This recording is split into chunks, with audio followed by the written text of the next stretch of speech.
আসসালামু আলাইকুম প্রিয় বার্সা ফ্যান্স, প্রিয় কুলার্স। বার্সাকে কেন্দ্র করে খুবই গুরুত্বপূর্ণ কয়েকটা টকিং পয়েন্টস রয়েছে। একেবারে স্ট্রেইট একটা একটা করে শুরু করি। প্রথমত, বার্সার সামনে কিন্তু ব্যস্ত একটা অগাস্টের শেষ হাফ আমরা দেখছি। সিজনের শুরুটা এতটা ব্যস্ততা এবং ব্যাক টু ব্যাক ম্যাচ দিয়ে হচ্ছে যে এখানে এটা একটা ক্রুশাল পয়েন্ট। এত কম সময়ের মধ্যে এতগুলো ম্যাচ, বার্সা অলরেডি দুটো ম্যাচে 6 পয়েন্ট অর্জন করেছে। তারপর রায়ো ভায়োকানোর বিপক্ষে বাংলাদেশ টাইম অনুযায়ী অগাস্ট 28-এ ম্যাচ রয়েছে। তারপর আবার রায়ো ভাইয়াদোলিদের বিপক্ষে ম্যাচ রয়েছে অগাস্ট 31-এ। ঠাসা একটা সূচি। এখানে 12 পয়েন্ট যদি বার্সেলোনা শেষ পর্যন্ত ক্লেম করতে পারে, 6 পয়েন্ট তো অলরেডি পেয়েছে। সত্যিকার অর্থে একেবারে দুরন্ত একটা স্টার্ট আমরা বলতে পারবো। তবে এটা অনেক টাফ। এত ঠাসা সূচিটা সত্যিকার অর্থে একটা দিক থেকে অনেক কনফিউশন তৈরি করে। বার্সার সর্বশেষ প্রেস কনফারেন্স অ্যাড্রেস করেছেন কোচ হ্যান্সি ফ্লিক। তিনি কিন্তু এই বিষয়টা নিয়ে আলোচনা করেছেন। তবে স্টেট 12 পয়েন্টের দিকে যে তার চোখ রয়েছে সেটা নিয়ে বলেছেন। আরও অনেক গুরুত্বপূর্ণ প্রশ্নের মধ্যে একটা প্রশ্ন আমার কাছে অনেক বেশি করে চোখে পড়েছে। সেটা হচ্ছে হ্যান্সি ফ্লিককে যখন জিজ্ঞেস করা হলো যে ট্রান্সফার মার্কেটে একেবারে শেষের দিকে এসে আপনি নতুন প্লেয়ার আশা করছেন কিনা, ফ্লিক একেবারে স্ট্রেট জবাব দিয়েছেন তিনি এই বিষয়টা নিয়ে আসলে ভাবছেনই না। তিনি মনে করেন তার কাছে যে স্কোয়াডটা আছে সেটা নিয়ে তার এই মুহূর্তে চিন্তা করা উচিত। এটা খুব ভালো একটা সাইন, কারণ এখানে বড় রকমের ফ্রাস্ট্রেশন আছে। কোচ আসলে ফ্রাস্ট্রেটেড যে হচ্ছেন না, এটা আমার ভালো লাগছে।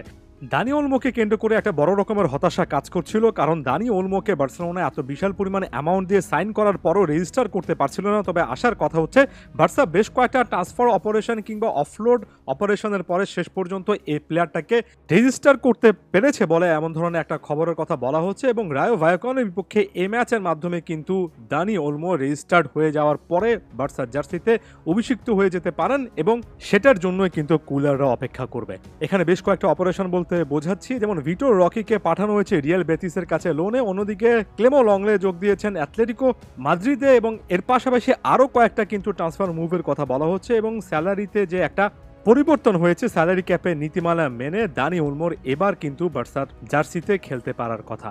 এরপর ট্রান্সফার আপডেটে ফেদেরিকো কিয়াসা প্রসঙ্গে চলে আসছি। লেফট উইংয়ে বার্সেলোনায় এখনও কিন্তু একজন প্লেয়ারকে সাইন করার ব্যাপারে বেশ কয়েকটা কার্যক্রম হাতে নিয়েছে। জুভেন্টাস যে করে হোক এই প্লেয়ারটাকে অফলোড করতে চায়, এমন টাইপের একটা গুঞ্জন শোনা যাচ্ছে। অন্যদিকে তারা উইংয়ে খেলার মতো আরও একজন প্লেয়ার নিকো গঞ্জালেসকেও কিন্তু এনেছে, অর্থাৎ ফেদেরিকো কিয়াসাকে তারা বিক্রি করতে চায়। বার্সার কাছে সেই অ্যামাউন্টটা আছে। অ্যামাউন্টটা অনেক কম অনেকে বলছেন, অনেকে 10 থেকে 15 মিলিয়ন ইউরো কিংবা তার চেয়ে হয়তো একটু বেশি ভ্যারিয়েবলসে এমন একটা অ্যামাউন্ট বলছেন। তবে ওই যে বলছি, ফেদেরিকো কিয়াসা যদি বার্সার সাথে একেবারে মৌখিক টার্মসে পৌঁছেও যান, যেটা হয়তো বা গিয়েছেন, যেটা বার্সা কেন্দ্রিক প্ল্যাটফর্মগুলো বারবার দাবি করে, তবে ঘুরে ফিরে বার্সার জন্য এই মুহূর্তে ওই প্লেয়ারকে রেজিস্টার করা নিয়ে যে পরিমাণ মাথা ব্যথা সেটাই প্রায়োরিটি পাবে।